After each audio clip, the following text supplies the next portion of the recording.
Imunisasi itu tujuannya apa?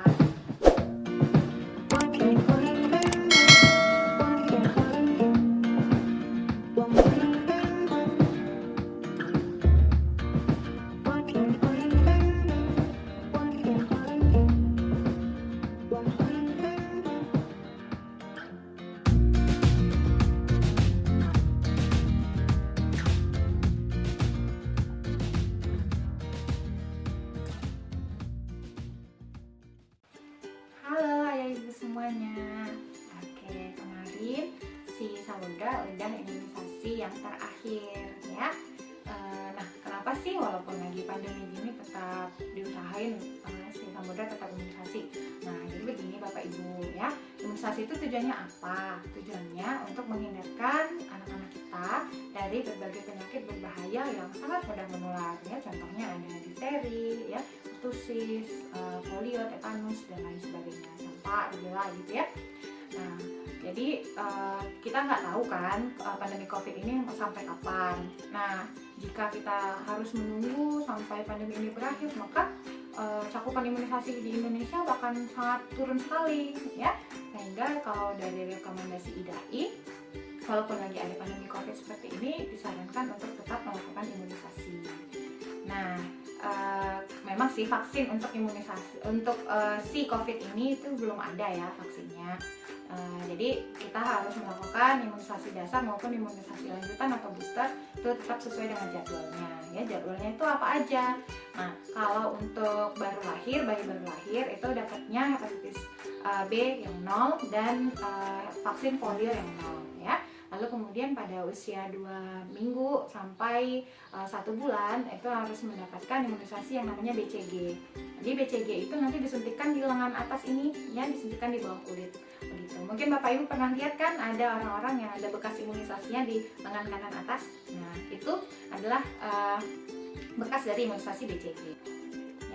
Selanjutnya untuk yang usia 2, 3, dan 4 bulan itu imunisasinya adalah pentavalen dan polio ya. Pentavalen itu isinya adalah untuk melawan penyakit difteri, pertusis ya, tetanus,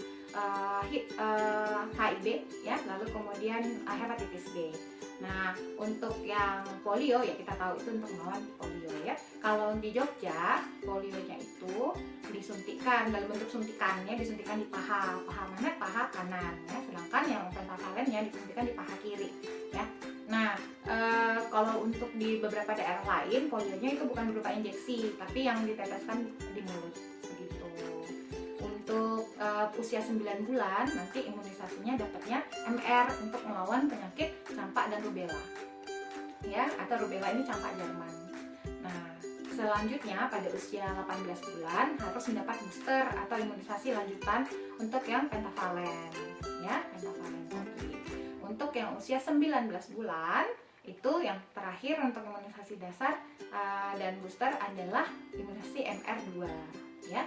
Nah, untuk si Samudra kemarin alhamdulillah udah selesai semua ya. Nah, yang kerennya itu kalau di puskesmas tempat si Samudra imunisasi, dia dapat sertifikat ya, dia dapat sertifikat. Kalau ini sertifikatnya si Arsila kemarin ya, kalau si Samudra belum selesai sertifikatnya. Nah, sertifikat ini tuh ada dituliskan di sini nama, terus kemudian alamat, tanggal lahirnya, orang tua siapa, lalu kemudian jenis-jenis dan tanggal imunisasi yang telah dilakukan.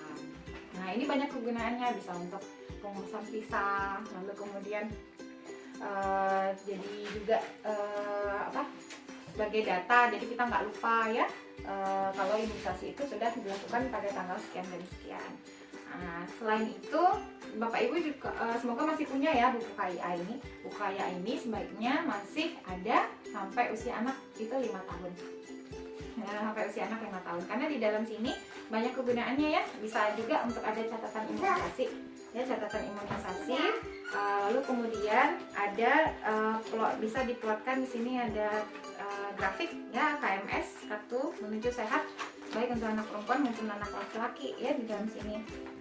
Jadi seharusnya kan anak dari Bapak Ibu semua itu mengikuti posyandu supaya akan rutin ditimbang, rutin diukur tinggi badannya ya.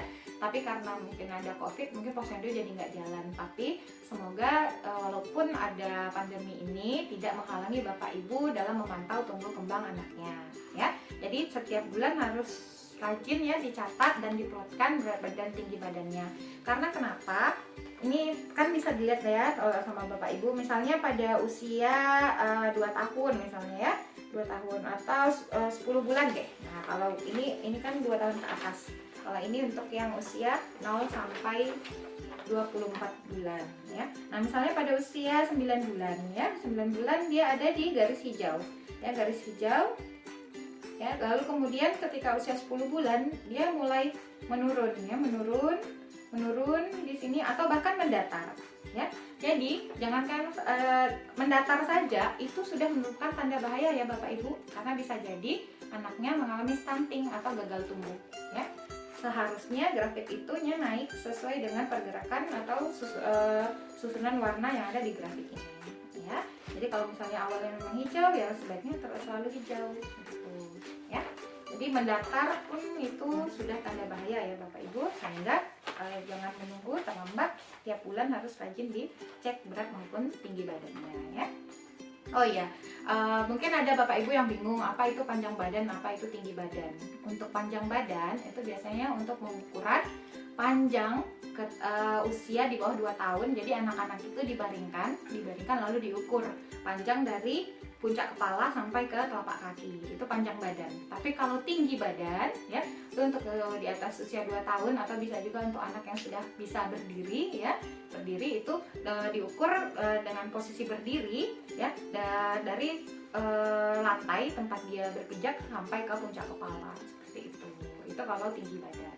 Jadi kalau ada anak-anak baru lahir terus Bapak Ibu mau posting, nah, alhamdulillah telah lahir anak kami ya, berat badan sekian, tinggi badan sekian, bukan, salah ya. Jadi bukan tinggi badan tapi panjang badan, karena yang diukur kan pada posisi berbaring ya. Nah itu cerita si Samudra untuk imunisasi ya, kenapa dia memilih di puskesmas ya. Jadi kalau rekomendasi dari IDAI itu sebaiknya anak dari Bapak Ibu itu dibawa imunisasi pada tempat yang fasilitas kesehatan yang hanya menerima anak sehat ya. Tapi kalaupun bisa di puskesmas kan untuk yang sehat maupun yang sakit ya. Jadi kalau untuk di puskesmas itu juga disarankan berbeda jalur masuk dan ruang tunggu antara yang sehat dan yang sakit ya. Nah yang lebih kerennya lagi, kalau puskesmas itu ya atau kliniknya yang Bapak Ibu tuju itu punya mekanisme pendaftaran online atau melalui aplikasi seperti itu. Jadi nanti kita datang itu nggak perlu waktu lama kita langsung nanti dilayani dan bisa mempersingkat waktu kunjungan kita ke fasilitas layanan tersebut. Begitu. Lalu dipastikan juga kalau anak-anaknya udah bisa berjalan itu jangan dibiarkan untuk keliling-keliling seperti hari-hari biasa ya. Jadi seperti Samudra kemarin kan saya dekat, saya ajak ngomong, cerita biar dia betah duduk ya, dan untungnya tidak perlu waktu lama, langsung dipanggil, langsung diberi tindakan seperti itu. Nah pada untuk daerah-daerah yang pandemi COVID-nya itu meluas sekali ya, atau mungkin ada di zona hitam atau zona merah, mungkin Bapak Ibu bisa menunda imunisasi hingga 1 bulan ya, 1 bulan dari jadwal yang tertera di tabel ini ya. Kita nanti ada di tabel sebelah. Nah kalau misalnya tapi 1 bulan pun sudah ditunda, tapi sudah ada situasi yang memungkinkan ya, sudah memungkinkan situasinya untuk imunisasi, maka harus segera dilakukan imunisasi seperti itu. Jadi jangan berlama-lama, karena kita takutnya nanti ada wabah COVID, nanti muncul lagi wabah penyakit lain seperti wabah penyakit polio, kemudian difteri, dan itu sangat berbahaya, dapat mengancam nyawa dari anak-anak kita. Jadi jangan sampai itu terjadi ya. Oke, terima kasih sudah menonton channel ini. Jangan lupa komen, like, and subscribe channel ini ya. Ke depan, kami akan berbagi tips-tips parenting lainnya. Dadah!